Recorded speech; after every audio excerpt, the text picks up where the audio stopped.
అనంత కరుణామయుడు అపార కృపాశీలుడు అయిన అల్లాహ్ పేరుతో ప్రారంభిస్తున్నాను. ఇస్లామీయ సంవత్సరంలో 12 నెలలు ఉంటాయి. మొదటి నెల మొహర్రంతో మొదలవుతుంది. ఇది రమదాన్ తర్వాత పవిత్రతలో 2వ నెల. మహమ్మద్ ప్రవక్త ప్రకారం ఇది అల్లాహ్ యొక్క పవిత్ర నెల. ఈ మొహర్రం నెల వివిధ కారణాల వల్ల ప్రాముఖ్యం సంతరించుకుంది. ఈ నెలలోని మహమ్మద్ ప్రవక్త మక్కా నగరం నుండి మదీనాకు పయనమయ్యారు. అప్పటి నుండి ఇస్లామిక్ హిజ్రీ క్యాలెండర్ మొదలైంది.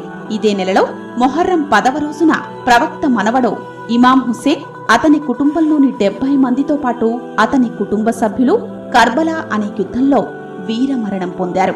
అందువలన ఇస్లాంలోని కొంతమంది వారి మరణానికి సంతాపం తెలుపుతూ మాతం నిర్వహిస్తారు. కానీ ఇది ఇస్లాంలోని అనవగాహన పరులు చేసే షిర్క్ లాంటిదే. దీనిని ఇస్లామీయ షరియా ఎంత మాత్రం అంగీకరించినటువంటి విషయం. ఇబ్నే అబ్బాస్ రజియల్లా తాలా అన్హు ప్రకారం దైవ ప్రవక్త రమదాన్ నెలలోనూ మొహర్రంలోని అషూరా రోజులలో ఉపవాసం లేకుండా ఉండడాన్ని నేను ఎన్నడూ చూడలేదన్నారు. మహమ్మద్ ప్రవక్త రమదాన్ నెల తరువాత మొహర్రం నెలలోని ఉపవాసాలకు ప్రాముఖ్యత ఇస్తూ ఎన్నో ఉపమానాలు ఇచ్చారు.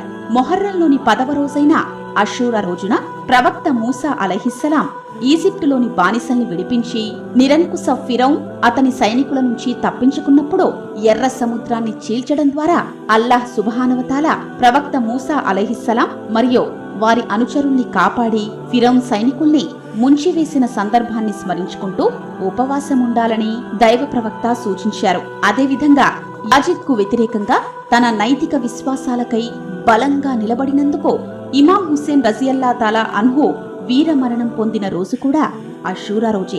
ఇమాం హుసేన్ రజియల్లా తాలా అన్హు 30,000 మంది సైనికుల సైన్యానికి వ్యతిరేకంగా తన ప్రజలను రక్షించి కర్బలా యుద్ధంలో వీరమరణం పొందారు. అదేవిధంగా మొహర్రం నెల 10వ తేదీ అయిన అషూరా రోజున మహాప్రళయం ఉప్పెన తగ్గినప్పుడు ప్రవక్త నూహ్ అలైహిస్సలాం తన నావను అషూరా రోజునే జూడి పర్వతంపై దింపారు.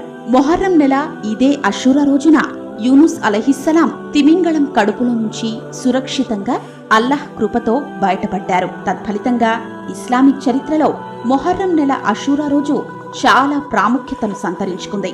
కాబట్టి ఆ రోజున మహమ్మద్ ప్రవక్త తన పూర్వ ప్రవక్తల అంకిత భావాన్ని, భక్తిని స్మరిస్తూ ఉపవాసం ఉండాలని సూచించారు.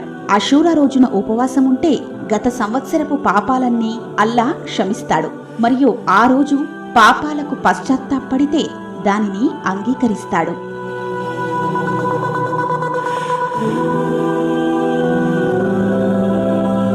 మరిన్ని వీడియోలకై సబ్స్క్రైబ్ చేయండి. సదఖాయే జరియాకి అర్హులు కండి.